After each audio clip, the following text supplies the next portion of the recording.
Hello friends, this is Shahbaz और आप देख रहे हैं हमारा यूट्यूब चैनल विधिक जागरूकता।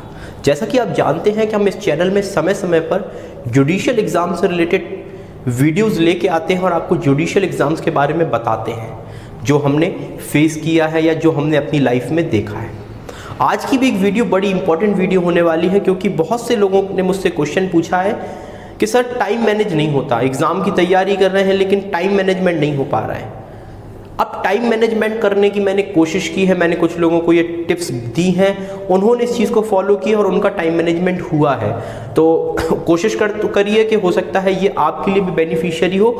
आप क्या करिए, वीडियो को बस पूरा देखिए और हो सकता है कि ये जो मैं टाइम टेबल आज आपको बताने वाला हूँ, अगर आप टाइम टेबल, ये प्रैक्टिकल टाइम टेबल है, क्योंकि बहुत सी जगह आपने टाइम टेबल देखे होंगे, वहाँ पे 18 या 20 घंटे का एक टाइट शेड्यूल बना दिया जाता है जो कभी कभार पॉसिबल नहीं हो पाता। तो यहाँ पे एक ऐसा टाइम टेबल बनाने की कोशिश की गई है जो आपके लिए प्रैक्टिकली पॉसिबल हो। तो वीडियो को देखिए, आज एक टाइम टेबल बनाने की कोशिश की गई है। अगर आप देखिए लॉ स्टूडेंट है, आप एग्जाम की तैयारी कर रहे हैं, तो आपको थोड़ा जल्दी उठना पड़ेगा, फिर वो 9-10 बजे वाली उठना नहीं चलेगा। आपको कम से कम जल्द से जल्द आपको 5 बजे उठना पड़ेगा। आपको एक प्रॉपर नींद भी चाहिए और 5 बजे आप उठते हैं, ठीक है। तो आपको 5 बजे उठ के क्या करना पड़ता है, अगर 5 बजे आप उठते हैं तो 5 बजे से उठ के मैं आपको आधे घंटे का समय यहाँ पे दे रहा हूँ कि 5 बजे से लेके 5:30 तक आपकी जो एक्टिविटीज़ है, उठने के बाद वॉशरूम वगैरह जाना, मुँह धोना वगैरह, वो आप कर सकते हो। तो आधा घंटा ये आप हो गया। इसके बाद आप 5:30 बजे से, यहाँ से आपका मेन समय चालू होगा 5:30 बजे से। 5:30 बजे से लेकर आप 7:30 बजे तक क्या करिए, कोशिश करिए एक मेजर सब्जेक्ट को पढ़ने की, जैसे आईपीसी, सीआरपीसी, एविडेंस, जो मेजर सब्जेक्ट है, इनको बेरेक के माध्यम से, बेरेक से आप इसको बुक से या नोट्स से पढ़ने की कोशिश करिए और इसको स्टडी करिए। इसको एक बढ़िया एक रिलैक्स मूड होता है सुबह सुबह, तो एक बेरेक आप 2 घंटे बढ़िया पढ़िए। 2 घंटे के बाद आप 2 घंटे के बाद क्या करिए, हाफ आवर आपके पास फिर मैं आपको देता हूं कि हाफ आवर आप क्या करिए, थोड़ा सा जो अदर एक्टिविटीज़ है, अगर ब्रेकफास्ट वगैरह नहीं किया है या कोई और चीज़ें हैं, आप आधा घंटा वहाँ पे इन्वॉल्व हो सकते हैं। तो ये आपका आधे घंटे का क्या हो गया, ब्रेक। अब क्या होगा, 8 बज गए। बहुत से लोग को ये बोलते हैं कि सर मैं कोचिंग जाता हूँ, कुछ लोग स्कूल्स जाते हैं, तो चलिए इसको भी अपन मैनेज कर लेते हैं। अब होगा क्या, जो लोग सुबह कोचिंग जा रहे हैं वो इस टाइम को, मतलब जैसे मैंने यहाँ पे बोल दिया, सुबह कोचिंग का मैंने समय दे दिया आपको 8 बजे से लेके 11, 11:30 तक, समझिए आपकी कोचिंग हो गई 3 घंटे की, और आधे घंटे में आपका आना जाना हो गया। तो ये कोचिंग हो गया। अब कोचिंग की जगह आप यहाँ पे क्या कर सकते हो, कॉलेज वगैरह भी कर सकते हो, या अगर आप लाइब्रेरी वगैरह ज्वाइन करी हो वहाँ भी जा सकते हो। और अगर कुछ लोग सुबह नहीं शाम को जाते, तो वो जो शाम वाला समय होगा वो यहाँ पे डाल दीजिएगा और इस समय को वहाँ डाल दीजिएगा, आपका प्रैक्टिकली पॉसिबल हो जाएगा। 11:30 पे कोचिंग हुई, 11:30 पे आप लगभग आ गए। आने के बाद थोड़ा सा रिलैक्स करिए। 11:30 से आपको मैं रिलैक्स का टाइम देता हूँ, रिलैक्स करिए, थोड़ा मुँह हाथ धोइए, थोड़ा सा बैठिए फैमिली के साथ। ये 12 बज गए। अब 12 बजे के बाद आप क्या कर लीजिए, थोड़ा सा लंच वगैरह अपना कर लीजिए। आपने 12 बजे से लंच चालू किया और आपने ये 12:30 तक आपको हो जाना चाहिए फ्री। और इसी के बाद आप क्या कर लीजिए, आधे घंटे या 1 घंटे सो भी लीजिए। ऐसा नहीं है कि आपको लगातार पढ़ना ही है। मैंने बोला कि 11 बजे से लेके लगभग आप 11:30 से लेके 1 बजे तक आप क्या कर दीजिए, रिलैक्स। ये पूरा समय आपका रिलैक्स करने का, खाने का, पीने का, और 1 बजे तक आपको क्या कर लेना है, रिलैक्स। ये आपको 1.5 घंटे मैंने यहाँ पे दिए, 1.5 आवर। ये आप आराम से रिलैक्स करिए, सो भी लीजिए, इसमें खाना भी खा लीजिए, थोड़ा सा माइंड फ्रेश कर लिए। ऐसा नहीं सोना है कि आप 12 बजे सोए और सीधे शाम को 5 बजे उठ रहे, नहीं, थोड़ा पढ़ाई का भी ध्यान देना है। चलिए ये चीज़ें हो गई, कॉलेज भी हो गया, एक मेजर सब्जेक्ट भी सुबह से पढ़ लिया। अब अपन टोटली फ्री है, क्योंकि आपकी कोचिंग सुबह हो चुकी है। अब जिनकी कोचिंग शाम को है वो सुबह पढ़ सकते हैं। अब 1 बजे से दोबारा से आप फ्रेश माइंड से बैठिए, ठीक है। 1 बजे से लगभग अब आपको बैठना पड़ेगा 4 बजे तक, मतलब 2.5 घंटे की सिटिंग एक लीजिए। और इसमें या तो वही मेजर सब्जेक्ट जो आप ऑलरेडी पढ़ रहे थे, या कोई एक नया मेजर सब्जेक्ट आप उठा लीजिए और इसको दोबारा से क्या करिए, पढ़िए, क्योंकि मेजर सब्जेक्ट में थोड़ा समय लगता है। अगर आप एक साथ 2 सब्जेक्ट कंटिन्यू करना चाहते हैं तो अलग अलग पढ़ लीजिए, और आपको लगता है कि एक सब्जेक्ट मुझे जल्दी से कवर करके फिर दूसरे सब्जेक्ट पे आऊँगा, क्योंकि सबकी अलग अलग आदत होती है, कोई व्यक्ति 1 सब्जेक्ट पढ़ता है, फिर कोई 2, तो आप 1 भी पढ़ सकते हैं और 2 भी। तो ये भी आपको मेजर पे ही समय देना है। इसके बाद आप क्या करिए, जब 2.5 घंटे की सिटिंग हो जाएगी तो आपको फिर से थोड़ा रिलैक्स होना पड़ेगा। आप 4, 4:30 से लेके लगभग 5 बजे तक आप क्या करिए, फिर से आप थोड़ा सा समय अपने आप को दीजिए और रिलैक्स होने का। अब ये हो गया आपका 4:30 से 5। प्रैक्टिकली ये टाइम टेबल आपका मैं जो बता रहा हूँ आप इसको देखेंगे। इसके बाद हमें क्या करना है, 5 बजे से दोबारा स्टडी पे हमें आ जाना है।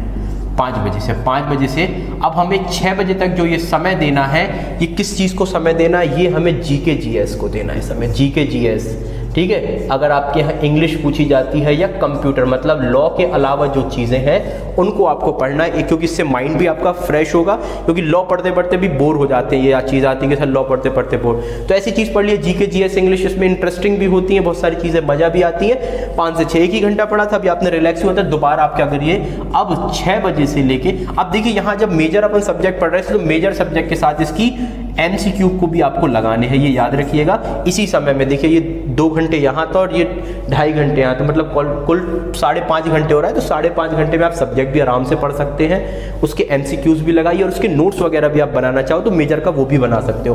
अब 5 से 6 क्या करिए आप अपना जीके जीएस पढ़ लिया, उसके बाद आप क्या करिए 6 बजे से लेके 8:30 बजे तक आप क्या करिए एक माइनर सब्जेक्ट उठाइए। अब एक आपको माइनर, 2 सब्जेक्ट तो कम से कम आपको साथ में लेके चलने ही पड़ेंगे, एक माइनर सब्जेक्ट उठाइए, माइनर को बढ़िया स्टडी करिए, 1 घंटे माइनर पढ़िए, एक आधे घंटे में उसकी MCQ लगा ली तो 8:30 हो गए। 8:30 के बजे के बाद अब आपको डिनर वगैरह का टाइम होगा, 8:30 से लेके 9:30 ये प्रैक्टिकल आपका टाइम है। एक आप थोड़ा सा रिलैक्स भी कर लीजिए, रिलैक्स के साथ खाना पीना खा लीजिए, जो आपको टीवी वगैरह देखनी है, न्यूज़ वगैरह वो भी देख लीजिए, तो ये आपका एक रिलैक्स टाइम हो गया, इसमें आप खाना पीना सारी चीज़ें कर सकते हो, फैमिली के साथ भी बैठ सकते हो, क्योंकि 1 घंटा काफ़ी होता है। अब 9:30 बजे से आपको आगे कि लास्ट आपका क्या है 1-2 घंटे बचे हुए हैं, इस लास्ट 2 घंटे में आपको ये दिन का आपको एनालिसिस करना है। पहली चीज़ ये आपको एनालिसिस भी करना है कि मैंने आज दिन में क्या पढ़ा, उन चीज़ों को रिवाइज भी करना है।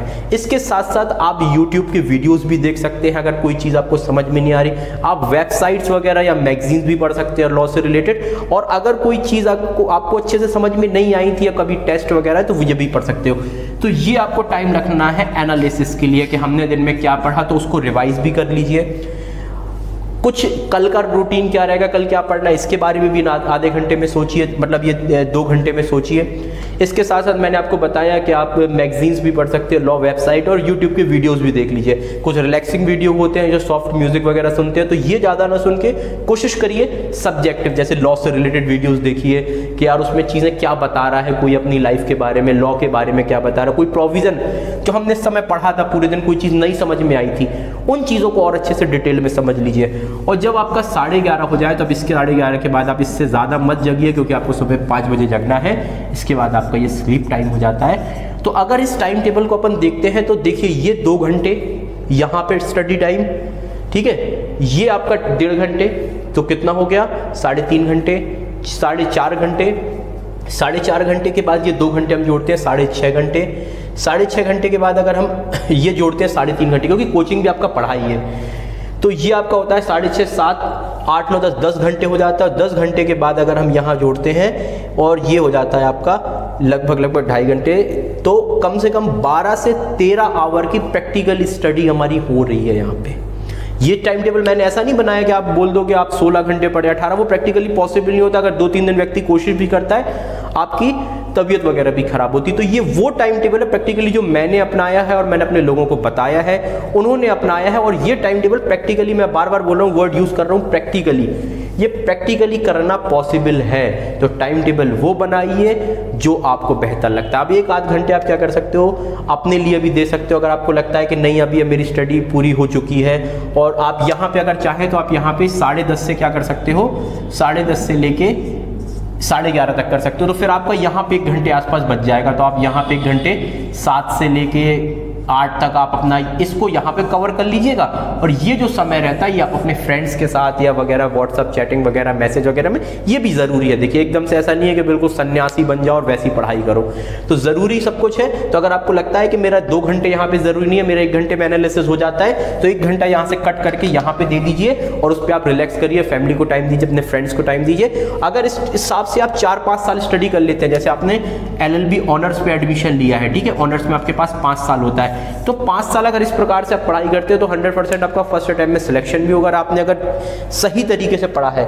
दूसरी बात, आपको बर्डन भी कभी नहीं लगेगा। ये कभी स्टडी का टाइम नहीं होगा कि हमें 8-8, 20-20 घंटे उठ के पढ़ना है, वो कभी नहीं आएगा। आराम से एग्जाम भी लिख लेगा, सबको टाइम भी दे दोगे, धीरे धीरे सब कवर होता जाएगा। तो अगर वीडियो अच्छी लगे, टाइम टेबल अच्छा लगा, तो वीडियो को लाइक करें, चैनल को सब्सक्राइब करें और अपने फ्रेंड तक वीडियो को शेयर करें, जिससे वो भी इस चीज़ का लाभ उठा पाए। Thank you for watching.